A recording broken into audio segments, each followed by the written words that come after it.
Small businesses across America have always been and still are today the lifeblood of the American economy. Small businesses employ more than half of everybody who has a job in this country, and without small businesses, we would literally have no economy. We can't really have an economy run by the world's largest corporations. They have no personality, they have no face, and most of them don't have customer service. They don't have anything that really gives people a reason to come back other than the fact that those businesses have everything in their store like Walmart or Home Depot or whatever. But now you can buy a lot of that stuff online. So you really have to start worrying about the health of the US economy when we start hearing stories like 48% of small businesses right now cannot pay their rent, guys. Because if they can't pay their rent, that means they're not making enough money to actually stay in business long term.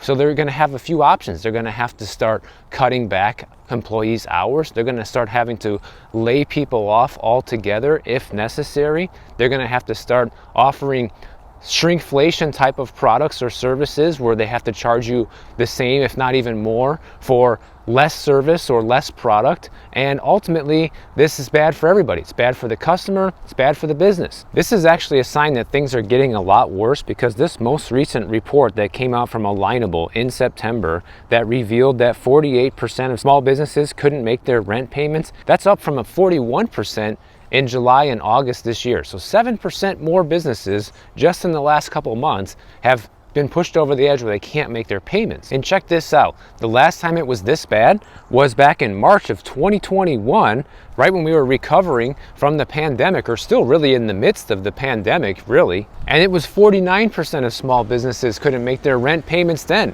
So what's the deal now? Because the pandemic's been over for a while now. Supposedly this is the best economy in American history if you ask economists. Yet if things are so great, then how come literally half of businesses can't pay their bills? This applies to all small businesses, but when you look at restaurants in particular, the numbers aren't quite as bad, but still not looking great either. Okay, because right now 43% say that they can't pay their bills either. Now, part of this is not just because the economy is bad, but also because of rising rent costs for these business owners. 57% of small business owners said that their rents had gone up compared with 6 months ago, with 19% saying that their rent had increased more than 20%. So just 6 months ago, only 20% of small business owners saw a 20% increase in rent. Within the last 6 months, it's been 57%. So when you have these businesses facing things like declining sales, less customers coming through the door, higher rent payments, it's no wonder that they're having a hard time.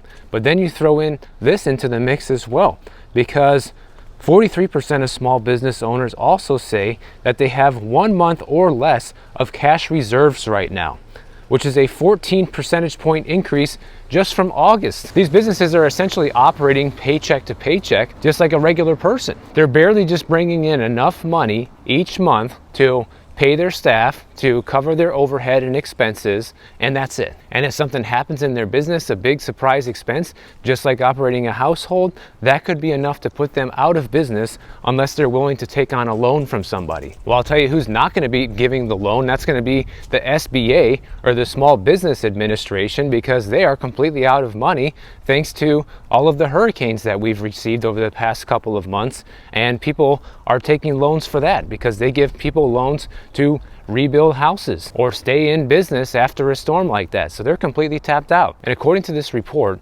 restaurants are actually the most vulnerable small business when it comes to volatility and the potential for running out of money and not being able to make the rent payment next month. But I got to hand it to these small business owners, because they said, well, the holiday season's coming up, and even though times have been tough, 57% of small business owners believe that they're going to see growth in the fourth quarter of this year, which probably makes sense because this is when people spend the most money during the holidays. If you're selling a specific product or service that people tend to buy around the holidays, even restaurants too, people go out to eat more during this time, then naturally you're probably going to see an uptick in business. And a lot of businesses' best quarter of the year is always the fourth quarter. But there are a lot of restaurants that are going out of business in general, guys, because just this year alone, there have been 11 major bankruptcy filings from big restaurant chains. We're not talking like just a mom and pop restaurant going out of business. We're talking places with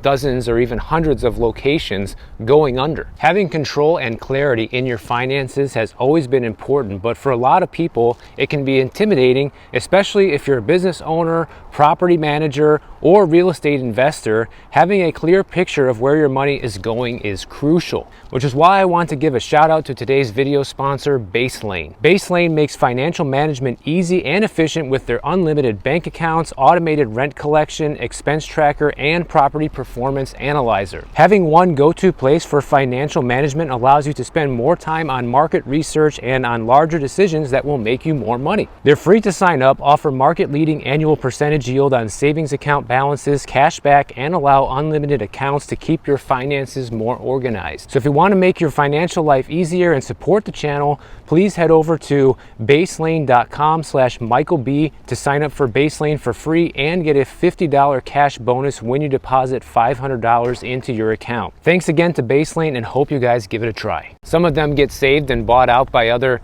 big firms that try to turn them around, but others just disappear. This year, some of the big ones, we had Red Lobster, Hawker's Asian Street Food, also Tijuana Flats, and Roadie. TGI Fridays is also another one that's on the verge of bankruptcy right now. And according to some big restaurant executives and their attorneys, there's likely going to be more restaurants filing for bankruptcy over this next year. So it looks like the economy is not going to be getting any better, regardless of what happens with this election, regardless what the Fed does with interest rates. Nothing's going to change this stuff, guys. You're not going to get people magically going out to eat. You're not going to get people magically patronizing businesses if they don't have the money to go. Now, it's not all doom and gloom with restaurants, because restaurants is one of these industries right now that supposedly is hiring the most people, according to the most recent jobs data. And also, there's about 3,700 new restaurants opening monthly in 2024. It's funny though how they talk about the ones that are opening, they don't mention all the ones that are closing. But restaurants in general are seeing a slowdown because same-store sales traffic at US restaurants is down by 3.3% year over year through October 6th. And visits to casual dining restaurants fell a further 4.5% year over year. But according to Brett Schulman, he's the chief executive of the restaurant chain Cava, and he says this is a problem that's been brewing for the last 15 years in the restaurant industry, because he's had more than a dozen distressed restaurant companies pitch to him to buy or invest in just in the past year. And the thing is, they pass on most of these investments because they're just too far gone. You know, you get this investment pitched to you like, here's 200 stores that are in bankruptcy, and to turn these businesses around to being profitable again is a monumental task. If you're a big capital firm looking at buying one of these businesses, you need to be almost certain that you're going to be able to succeed at that before investing millions of dollars. But restaurants that have less than 50 locations are supposedly at the biggest risk right now with the current state of the economy. They don't have the advantage of being able to scale like bigger restaurants do, therefore are more reliant on each individual location's performance. And just take a look at this chart here, guys. Restaurant bankruptcy filings by year right now, the only time it was higher than right now is literally in the midst of the pandemic. But going all the way back to 2000, it was nowhere near here. Going all the way back to the GFC, it was barely 6 bankruptcy filings per year. Now we're looking at like 13. So it's more than doubled since the GFC, and this is supposed to be the greatest economy ever, okay? I mean, I'm just not buying it, guys. These numbers should all be going in reverse if this was the greatest economy ever. Another big investor that typically buys up these restaurant chains that are failing, Morgan McClure, he says that there's going to be pain for a while in the restaurant industry. His firm alone looked at about 100 restaurant companies this year and passed on most of them, which means that a lot of them are just lost causes. They're not going to be brought back from the dead, guys. But of course, it's not just restaurants. It's all different types of businesses across America that are having trouble right now. Bye Bye Baby is another brick and mortar store that's going to be closing down all of its locations that are left in the United States. They have 10 physical locations right now, and they're going to be holding going out of business sales at all of them, which will be closed by the end of this year. So if you have a kid or you're planning on having a kid soon, maybe you want to visit one of these locations and buy up their clearance sale of all the merchandise, guys, because going out of business sale is about as good as it gets when it comes to getting a discount. Apparently they're still going to be operating an online store, but as far as the brick and mortar business, they're finished.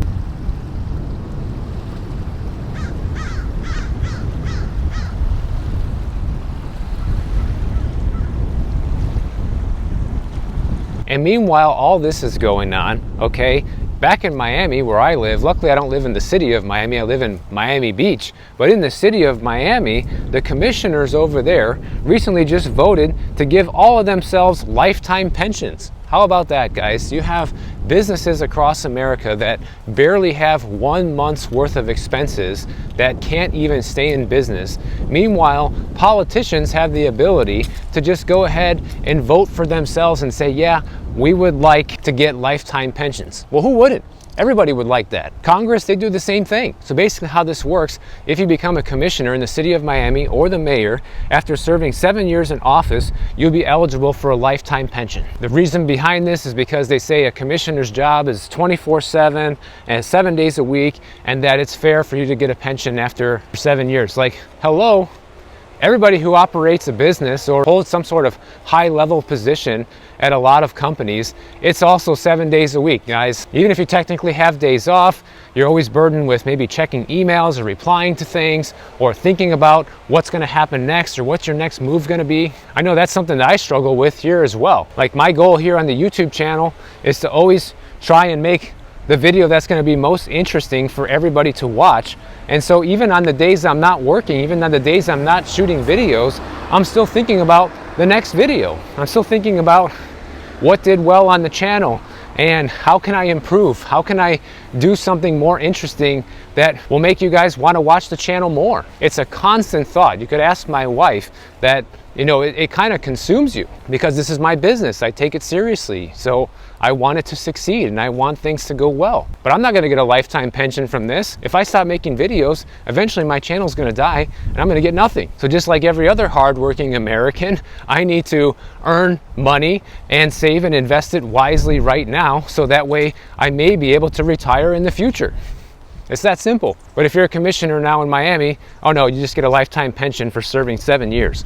What a joke, guys. Now, something else that happened over this past week was that we had another small bank failure that kind of happened quietly. Wasn't big news or anything like that. But what is going to be big news is for the people that have a lot of money in these banks, they're not going to get a lot of it back, most likely. You know, last year, we saw the big failures with Signature Bank and Silicon Valley Bank, and those banks were all bailed out. The big depositors were bailed out. People that had over the FDIC limit of $250,000 in those accounts, they were all bailed out, all got their money back.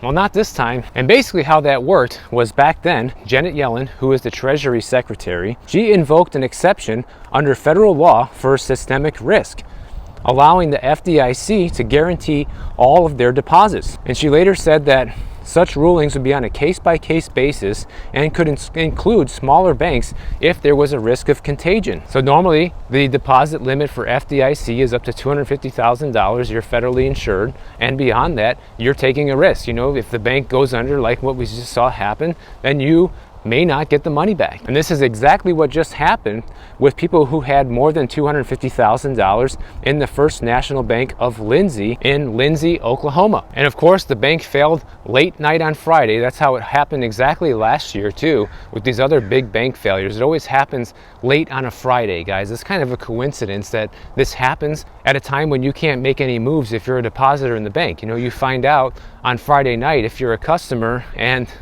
by the time Monday comes, you're completely screwed. It's all over with. You never had a chance to take your money out, essentially. So a small lender decided to assume all the insured deposits at Lindsay First National Bank, but not the $7 million of deposits that exceeded the FDIC insurance limits. So anybody who is dumb enough to have that much extra cash in the bank is likely going to lose it. The FDIC said it would make 50% of the First National's customers' uninsured funds available, and that the amount could increase as the FDIC sells the bank's assets, but there's no assurances. So they are even giving a small bailout in this case. Like, say you're somebody that had $1 million in there, okay?